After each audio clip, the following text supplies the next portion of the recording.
Good morning. It's another steamy day with most of South Korea under heat wave warnings. Highs in most regions will hover around 35 degrees Celsius this afternoon.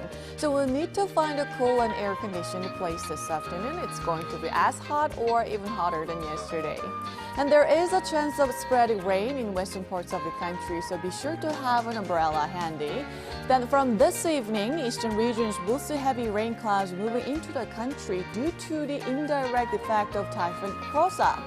Japan is on high alert as the storm is expected to make landfall near the city of Hiroshima from today, and conditions will worsen across southern Japan from Wednesday into Thursday.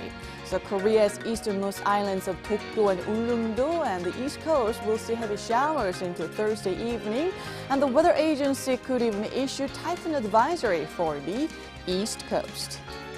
That's Korea for you, and here's the international weather for viewers around the world.